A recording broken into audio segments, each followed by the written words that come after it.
श्री नमस्चंडिकाय भाइयों बहनों।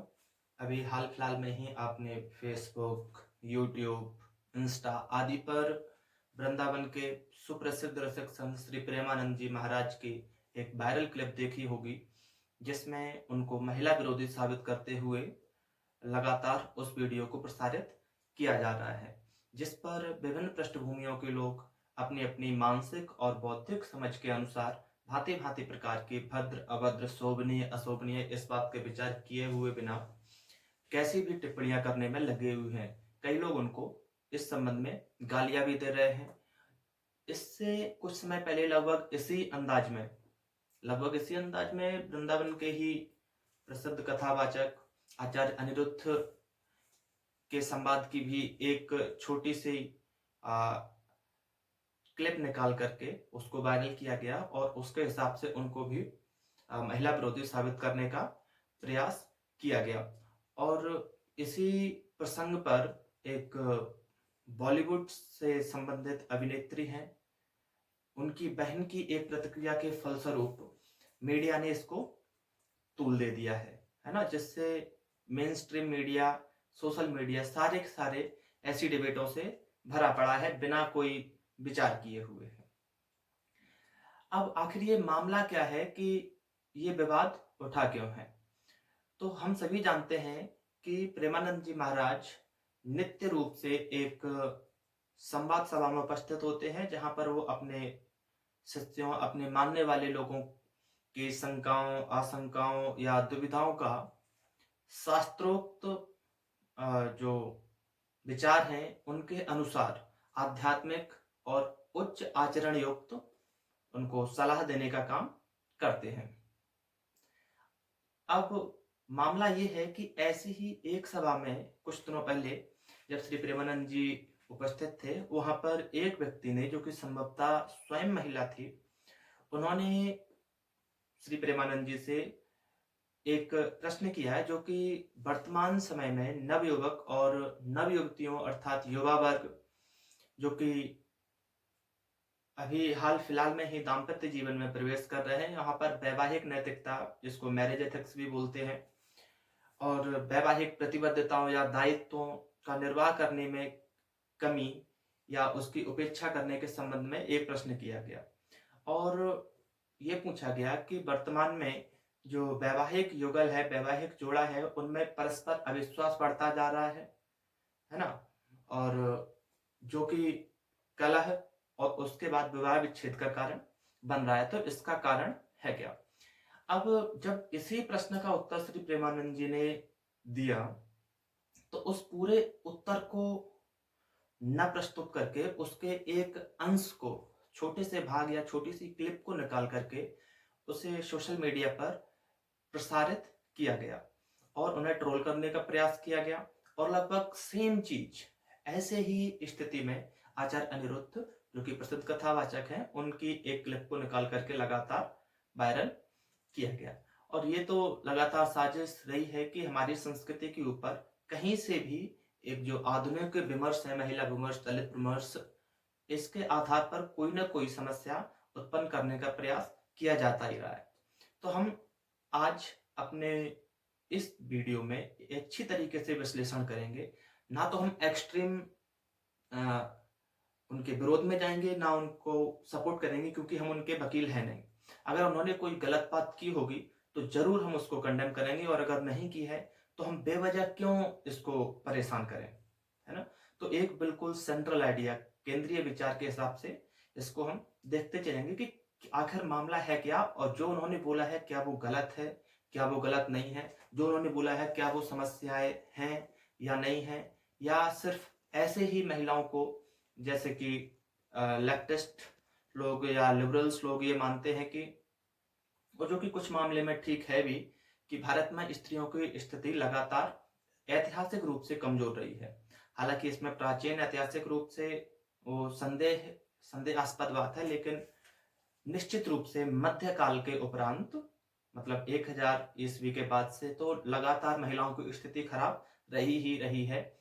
लेकिन स्वतंत्रता के बाद, भारत की स्वतंत्रता के बाद इसमें सुधार हुआ भी है। वहां भी वो भी पूरी तरीके से गलत नहीं है। अगर वो आक्षेप लगा रहे हैं कि ये भारतीय कथावाचक, प्रवचनकर्ता, ये सब भारतीय समाज को पीछे ले जा रहे हैं, तो क्या ये सही है या गलत है, हम इसी बात पर अभी चर्चा करेंगे।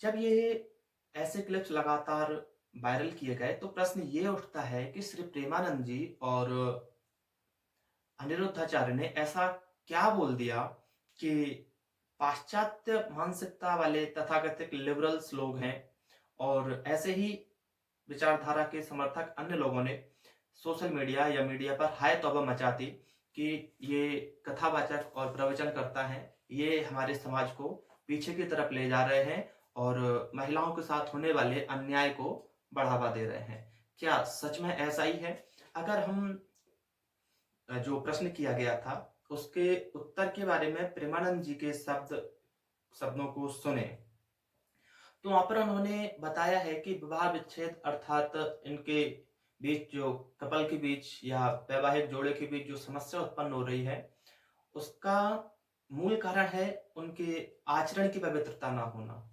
आचरण की पवित्रता और प्रतिबद्धताएं ना होना। अर्थात लिविंग इन अभी जो आधुनिक कंसेप्ट है जो कि पश्चिम से ही आया है, इसमें कतई किसी भी समाजशास्त्री को या जो समाजशास्त्र का विद्यार्थी रहा होगा उसको कोई भी ये समस्या नहीं होगी ये मानने में कि ये विचार पश्चिम से आया है। तो पवित्रता का ना होना अर्थात लिविंग इन, जिसको अगर हिंदी में बात करें तो विवाह पूर्व सहवास, जहां पर दो लोग यानी कि एक कपल विवाह से पूर्व, विवाह होने से पहले ही विवाह जैसी स्थिति में रहते हैं। हालांकि इसके पॉजिटिव्स और नेगेटिव्स दोनों ही हैं, इस पर हम किसी दिन बाद में चर्चा करेंगे। तो उन्होंने पवित्रता का ना होना अर्थात विवाह पूर्व सहवास, लिविंग इन तथा व्यभिचार। व्यभिचार क्या होता है कि जो विवाह के पश्चात जो अपना पार्टनर है उससे इतर संबंध रखना, विवाह इतर संबंध रखना किसी व्यक्ति से, उसको व्यभिचार कहा जाता है। तो प्रेमानंद जी ने जो वैवाहिक जीवन में उत्पन्न समस्याओं का मूल कारण लिविंग इन और व्यभिचार को माना है ना। और लगभग अनिरुद्धाचार्य ने भी लिविंग इन के मामले पर अपनी आवाज उठाई है और महिलाओं के जीवन के लिए इसको एक समस्या माना है, जो कि पूरी तरीके से निरर्थक है भी नहीं। हालांकि इसके बाद जैसे ही ये वीडियो प्रसारित किए गए तो एक कोई अभिनेत्री है, शायद चूंकि फिल्म में ज्यादा नहीं देखता हूं तो कोई शायद पाटनी सरनेम है, उनका नाम मिस कर गया, मैंने नाम देखा भी था, पाटनी सरनेम है लेकिन शायद, है ना। उनकी बहन ने इस पर एक प्रतिक्रिया दी, जो कि शायद अभिनेत्री है या नहीं है, लेकिन अभिनेत्री की बहन जरूर है। उन्होंने इन्हीं क्लिप्स पर अपने विचार को रखा और मजबूत तरीके से इसको कंडेम करने का प्रयास किया। और जैसे ही ये खबर फैली तो सोशल मीडिया के साथ साथ जो भारत की मेन स्ट्रीम मीडिया है, जिसकी हालत लगातार खराब हो रही है ना, ऑपरेशन सिंदूर या उससे पहले भी हम ये लगातार देखते आ रहे हैं, है ना। मीडिया की रैंकिंग देख लो भारत की, ये हालत इसी कारण से इनकी खराब है।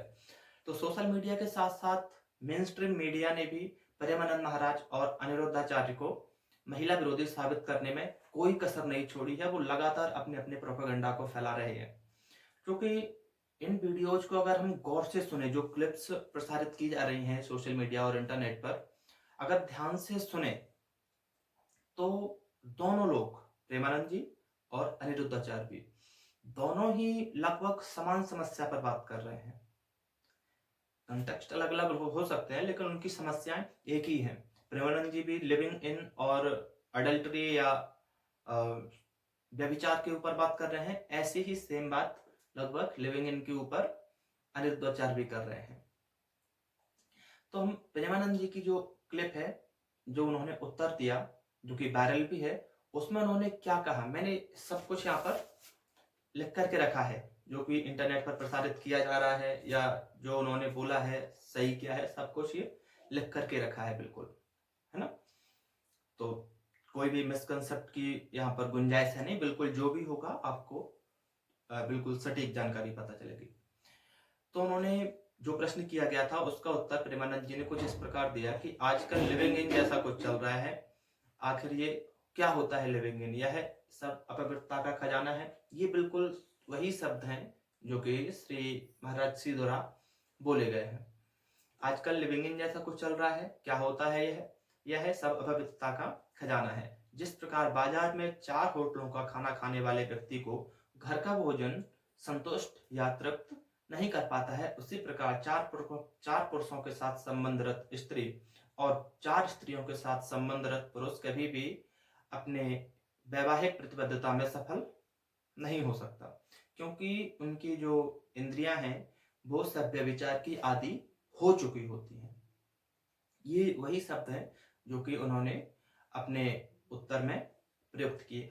थोड़ा बहुत इधर उधर एक आध शब्द हो सकता है, लेकिन लगभग यही शब्द उन्होंने अपने उत्तर में प्रयोग किए थे। और अगर इन कथनों को, अगर इस पैरा को हम सुने ध्यान से जो उन्होंने बोला है, तो अगर आप किसी ऐसे धार्मिक समुदाय या समूह से आते हैं जहां प्रारंभ से ही व्यभिचार आदि करने की तालीम दी जाती है और इसकी छूट है, तो उनके बारे में कुछ कह नहीं सकते। लेकिन अगर उसके अलावा अगर आप किसी भी व्यक्ति को सुनेंगे तो इन वाक्यों से उसको कोई, या इस बात से उन लोगों को कोई समस्या नहीं होनी चाहिए। और सौभाग्यवश अगर आप सनातन संस्कृति को मानने वाले परिवार में पैदा हुए हैं, उससे संबंधित हैं, तो हमारे धार्मिक ग्रंथ, आचार्यगण और गुरुजन सदा इसी प्रकार की ही शिक्षा देते आ रहे हैं कि हमें अपनी प्रतिबद्धताओं का पालन करना चाहिए और व्यभिचार आदि इन अवगुणों से दूर रहना चाहिए। तो हम लोगों को इससे तो कोई समस्या होनी नहीं चाहिए। और इस बात के ऊपर, क्योंकि आज ये समस्या लगातार ज्यादा चल रही है, तो हमें प्रेमानंद जी और अनिरुद्धाचार्य का इस बात पर खुलकर यथासंभव समर्थन करना चाहिए कि ये भारतीय समाज में एक बुराई के रूप में ये चीज पनपती जा रही है, जो कि हो सकता है कुछ मामले में ठीक भी हो, लेकिन ज्यादातर मामलों में इसका नुकसान ही देखने को मिलेगा। और ऐसी महिलाएं जो इसके ऊपर अगर कोई आवाज उठाए तो उसकी निंदा करने के ऊपर उतारू हो जाती हैं।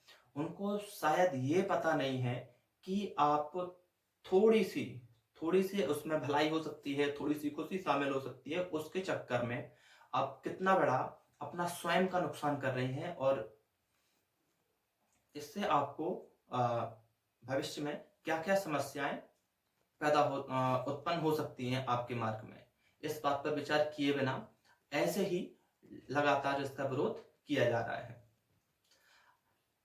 वैसे मैं लिविंग इन के टॉपिक को इसमें शामिल नहीं करना चाहता, क्योंकि ये एक सेपरेट व्यवस्था हो जाती है, और अगर इसको यहाँ पर शामिल किया तो ये हमारा वीडियो है कुछ ज्यादा बड़ा हो जाएगा, लगभग 1 घंटे को ये पार कर जाएगा। और हम ये नहीं चाहते कि ये वीडियो इतना बड़ा हो जाए और विषयांतर टाइप का हो जाए।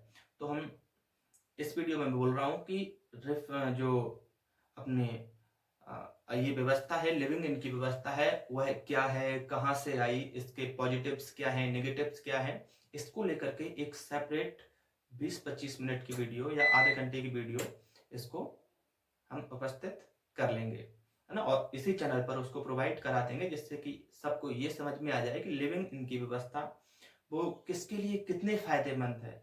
जो महिलाएं इसके सपोर्ट में हैं उनको भी ये पता चलना चाहिए कि ये जो व्यवस्था है वो लड़कियों के लिए कितनी घातक है। बल्कि साहित्यिक स्रोत के साथ हम ये बताएंगे कि कहाँ कहाँ ऐसे संदर्भ हमको देखने को मिल सकते हैं, अगर हम साहित्य कहीं देखें तो इस जो विचार में प्रेमानंद जी ने ये बोला है कि व्यभिचार करने की आदत लग जाती है, जिस कारण से वो प्रतिबद्धताओं का पालन करने में असमर्थ होते हैं। और ये बात बिल्कुल ठीक है। इस बात को लेकर के कोई विरोध मेरे हिसाब से एक समझदार व्यक्ति को तो नहीं करना चाहिए, क्योंकि जिस प्रकार रिफ्लेक्स एक्शंस, प्रतिवर्ती क्रियाएं जिसके लिए शरीर अभ्यस्त होता है, उनके ऊपर हमारा कोई नियंत्रण नहीं होता है। हम ऑटोमेटिक ही वो सारे काम स्वतः ही करते हैं। हमारा शरीर जो रिफ्लेक्स एक्शंस होते हैं वो स्वयं ही करते हैं। जैसे अचानक से धूल भरी आंधी चले तो हमारी पलकें बंद हो जाएंगी। जैसे ही अगर हम पैदल चल रहे हैं और कहीं गर्म सतह से हमारा पैर टकरा जाए तो अचानक से पैर ऊपर के उठ जाएगा। अचानक से हम कहीं जा रहे हैं और कोई कीट अगर सामने से आए तो हम अचानक से झुक जाएंगे या पैर की पास कोई अचानक से कीट आ जाए तो हम उछल के अलग चले जाएंगे। उस टाइम पर हमारी जो मानसिक स्थिति है वो सोचने के संदर्भ में काम नहीं करती है, वो त्वरित एक्शन करती है, जिस कारण इसको प्रतिवर्ती क्रिया कहते हैं, है ना। इसके लिए शरीर अभ्यस्त होता है। कोई जोर से चाटा ऐसे करके आपके अगर गाल के पास लाए तो आप अचानक से ऐसे कर लेंगे। कोई कंकड़ आए तो आंखें बंद हो जाएंगी, अपने आप हो जाएंगी। इसके लिए शरीर अभ्यस्त हो जाता है, और जैसे ही शरीर अभ्यस्त हो जाता है तो वो क्रियाएं स्वतः होती हैं, वो की नहीं जाती हैं। अब इसी प्रकार आंतरिक सुखों की आदत, चाहे वो अच्छी हो या बुरी, आसानी से बदला नहीं जा सकता। जैसी आदत एक बार शरीर को लग गई, उसको बदला नहीं जा सकता। उदाहरण के लिए अगर हम देखें तो आज के समय में ऐसी कई प्रकार की समस्याओं का सामना भारतीय समाज कर रहा है ना। भारत न सिर्फ भारतीय समाज, बल्कि जैसे जैसे शहरी संस्कृति बढ़ती जा रही है, और ये बढ़ती ही जाएगी लगातार, विकसित देशों में भारत भी चूंकि विकसित होने की राह पर बढ़ रहा है, तो ऐसी कई सारी समस्याएं लगातार हमारे समाज में देखने को मिल रही हैं। अगर आप अच्छे एडिटोरियल जैसी कोई चीजें देखते हो, मैगजीन्स देखते हो, तो वहां पर ये समस्याएं आपको विमर्श के रूप में देखने को मिलेंगी। जैसे कि जिनको एडिक्शन यानी कि लत बोलते हैं, ऐसी कई सारी लतें आज के टाइम पर हमारे सामने ये उपस्थित होती रहती हैं। जैसे इसमें कई सारी कॉमन लतें भी हैं, जैसे कि स्मोकिंग, धूम्रपान, ड्रिंकिंग, है ना, शराब पीना, इसकी लत ही तो है ना ये। गैम्बलिंग, जुआ खेलने की आदत। इसके अलावा और भी जैसे जैसे अश्लील कंटेंट की तरफ हमारी पहुंच ज्यादा होती जा रही है, वैसे ही पोर्न एडिक्शन तथा मास्टरबेशन जैसी आदतें भी, ये लतें बनती जा रही हैं, है ना। ये लतें लगातार शामिल होती जा रही हैं। ये तो फिर भी बड़ी चीज है। हम अपने रोजमर्रा के काम जैसे मोबाइल चलाते हैं, अगर मोबाइल को खेलते रहते हैं तो छोटे बच्चों को आपने सुना होगा मोबाइल चलाने की लत लग जाती है। अभी ऐसा ही मामला इंदौर से भी एक सामने भी आया है। मोबाइल पर गेम खेलने की आदत, इंस्टाग्राम फेसबुक पर रील को स्क्रॉल करने की आदत, ये आदत लग जाती है ना। अगर हम फोन को डेली सुबह जाग करके यूज करते हैं तो हमारा दिमाग अपने आप वहीं जाएगा और फोन को उठाएगा, और 1-1.5 घंटे कब रील स्क्रॉल करने में निकल जाएंगे पता भी नहीं चलेगा। और इसके अलावा आप अपने प्रैक्टिकल जीवन से भी आपको एक दो उदाहरण देते हैं, जिससे कि आप समझ पाए कि कैसे हमारा शरीर किसी एक विशिष्ट परिस्थिति के प्रति अभ्यस्त होता है। अगर आपके घर में कहीं एक ऐसी जगह है जहां पर दर्पण फिक्स रहता है, और आप डेली वहां पर जाकर अपने सुंदर से चेहरे को देख करके कंघी करते हैं, ये सौभाग्य मेरे पास है नहीं अभी, है ना।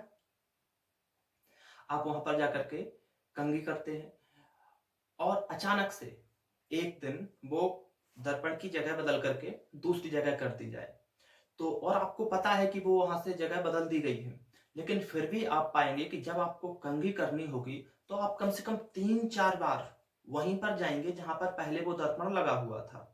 ऐसा क्यों है? क्या हमको पता नहीं है कि दर्पण वहां है या नहीं है?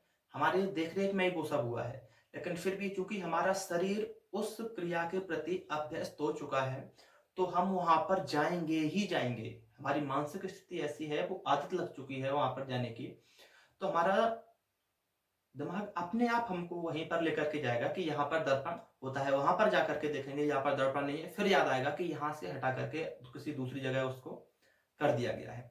ऐसा ही एक चीज और है जिसको हम डेली अपने जो डेली रूटीन है उसमें इसका परीक्षण या प्रैक्टिकल कर सकते हैं, कि हम सभी रात्रि में सोते तो हैं ही। अब हम जिस प्रकार के बिस्तर पर सोते हैं, हम जिस प्रकार के बिस्तर पर सोते हैं और जिस प्रकार की शारीरिक मुद्रा में सोते हैं, मतलब हमारे शरीर की शेप क्या होती है सोते समय या लेटते समय, तो हम जिस प्रकार के बिस्तर पर सोते हैं या जिस प्रकार की शारीरिक मुद्रा में सोते हैं, और अगर हम उससे अलग बिस्तर या मुद्रा में सोने का प्रयास करें तो हमको नींद नहीं आती है। जैसे कि गद्दे पर सोने वाला कोई अच्छा गद्दा हो, उस पर सोने वाले व्यक्ति को जमीन पर सुला दो चटाई डाल के, नहीं सो पाएगा, उसको नींद नहीं आएगी।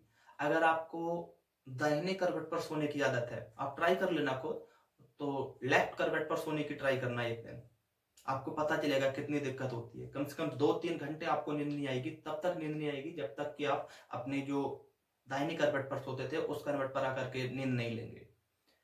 तो जैसी जैसी हमारी प्रवृत्ति होती जाती है हमारे कार्यों में, वैसी वैसी आदत हमारे शरीर को पड़ जाती है और उसी प्रकार से हमारा शरीर अभ्यस्त हो जाता है। क्योंकि इन कार्यों के प्रति हमारी ज्ञानेंद्रियां और कर्मेंद्रियां ये अभ्यस्त हो जाती हैं।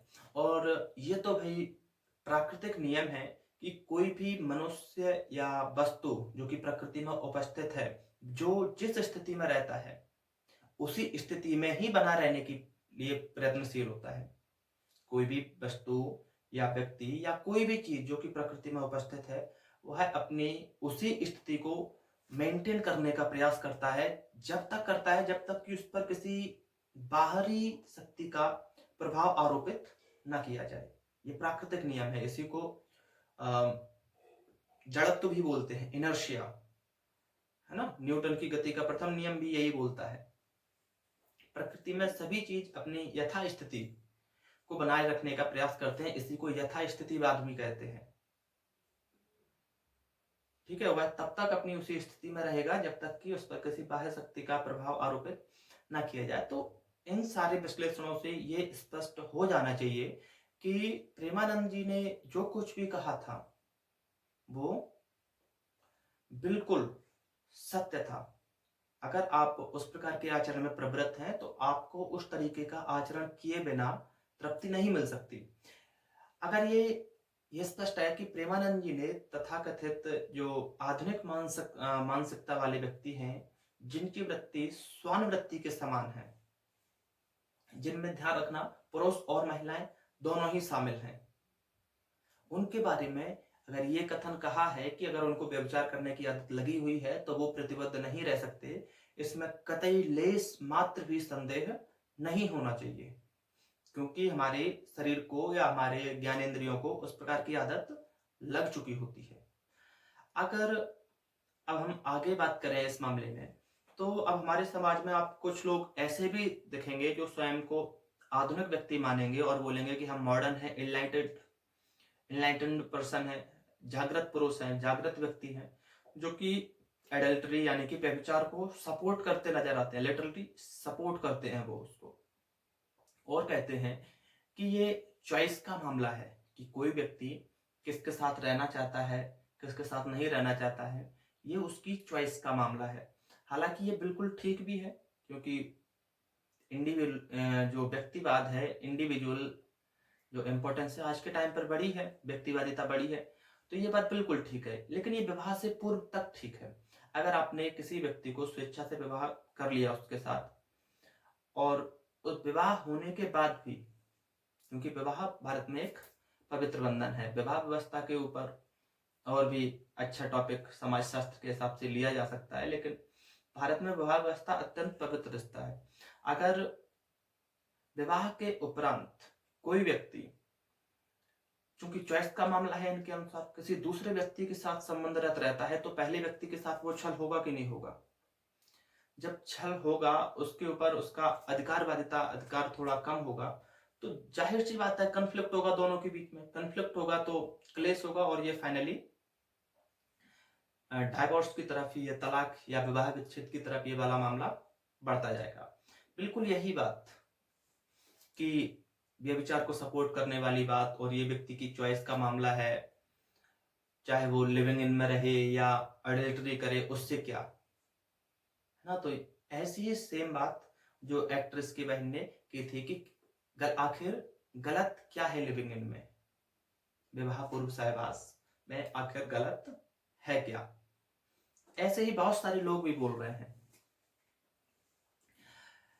अगर क्या गलत है लिविंग इन में, तो इसको हम पहले ही बात कर चुके हैं आपसे कि इसको हम किसी दूसरे वीडियो में पूरी इसकी डिटेल में चर्चा करेंगे कि क्या गलत है इसमें और क्या सही है।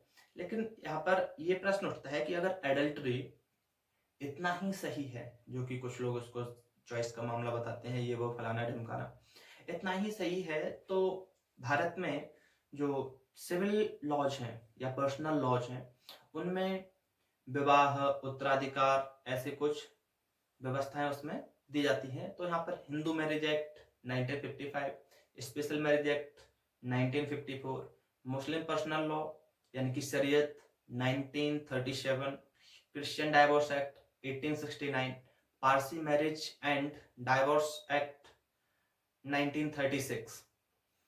अब ये कानून है, ये ऐसे सिविल लॉज हैं या ऐसे नागरिक कानून हैं, इनमें अन्य आधारों के साथ साथ कई सारे आधार इसमें बताए गए हैं।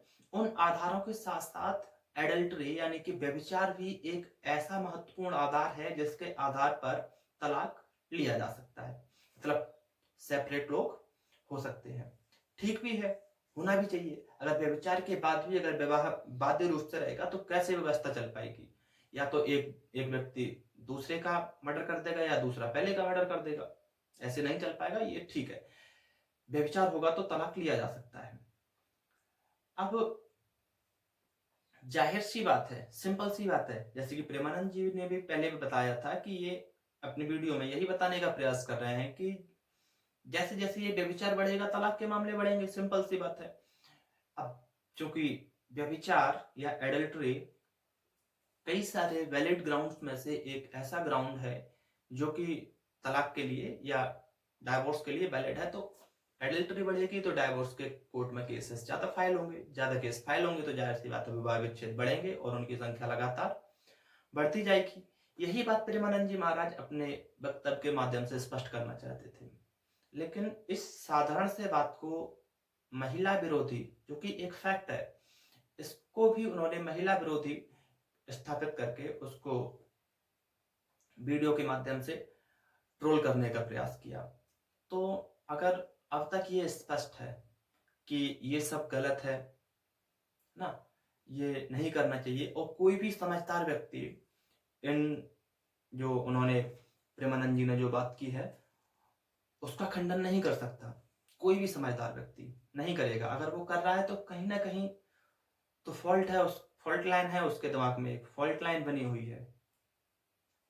हालांकि पूरी तरीके से कोई भी चीज गलत नहीं होती है, कभी उसमें थोड़ी सी तो अच्छाई देखी ही जा सकती है, लेकिन फिर भी ऑन एन एवरेज साधारण भाषा में ज्यादा लाभ या नुकसान कहाँ है उसको भी ध्यान में रखना चाहिए।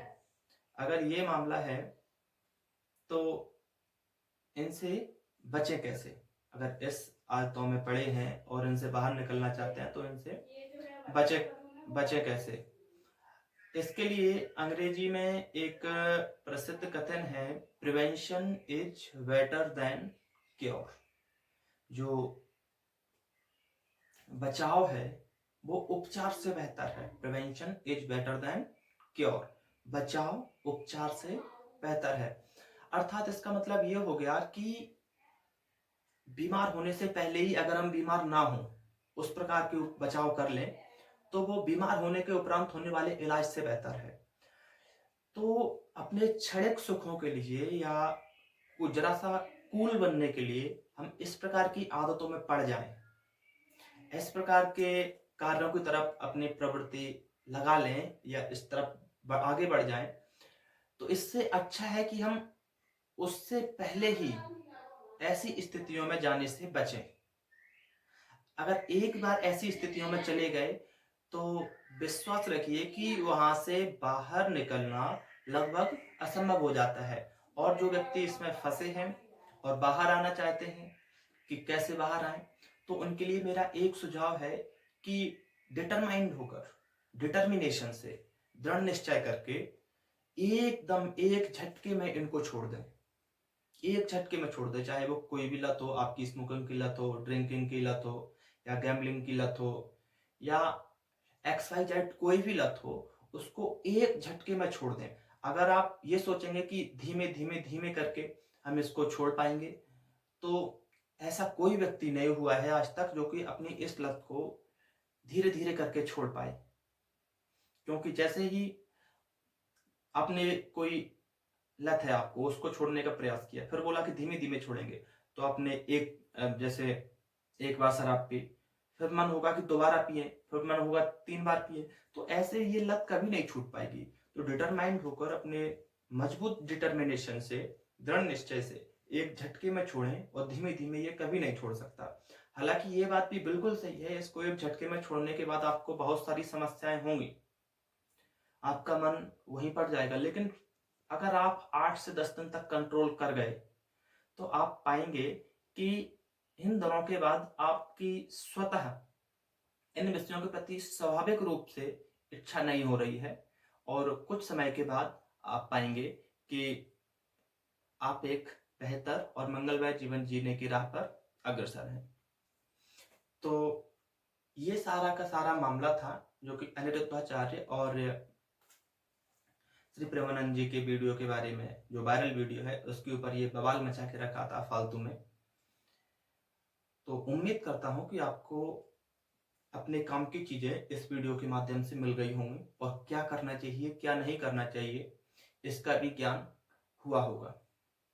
किसको सपोर्ट करना चाहिए, किसको अपोज करना चाहिए, ये भी आपको क्लियर हो जाना चाहिए। अब यहाँ पर एक मामला आता है लिविंग इन का, जो कि यहाँ पर मैंने डिटेल में आपको नहीं बताया है, सिर्फ एक विवाह पूर्व सहवास नाम के एक वाक्य से आपको इसको स्थापित करने का प्रयास किया है। हालांकि यहाँ पर उतना ही ठीक था, अगर ज़्यादा बड़ा करेंगे तो ये लगभग अभी तक आधा घंटे का वीडियो अपना हो चुका होगा, और अगर लिविंग इन के टॉपिक को इसको डिटेल में शामिल करने का प्रयास किया तो ये अपना 1 घंटे से ऊपर, यानी कि 1 घंटे 20 मिनट के समथिंग का ये वीडियो हो जाएगा। तो उतना ठीक नहीं है, अपने विषय के संदर्भ में ही रहना ठीक है। इसको हम लिविंग इन क्या होता है, ये कहाँ से आया, क्या इसकी समस्याएं हैं, क्या इसमें सारी की सारी गलत बातें हैं? जी नहीं, सारी की सारी गलत बातें भी नहीं है। क्या ये बहुत अच्छा है? ये भी नहीं है। इससे उत्पन्न समस्याएं क्या हो रही हैं? क्या भारतीय समाज में ये चीज ज्यादा तरीके से स्वीकार्य है या नहीं है, या इसके भारतीय समाज पर प्रभाव क्या है, इससे फायदा किसको मिल रहा है, जो मेल पार्टनर है उसको या फीमेल पार्टनर है उसको? जो लड़कियां इस बात को लेकर के हाय तौबा मचाती हैं कि लिविंग इन मेरी चॉइस का मामला है, उनको शायद ये पता नहीं है कि लिविंग इन के मामले में उनको कितना नुकसान है और कितनी समस्याएं उनको होनी उत्पन्न हो सकती हैं इसके मामले में।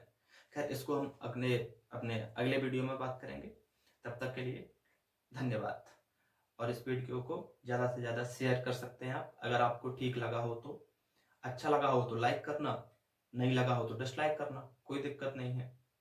Okay, well done, bye bye, see you in the next video, thank you.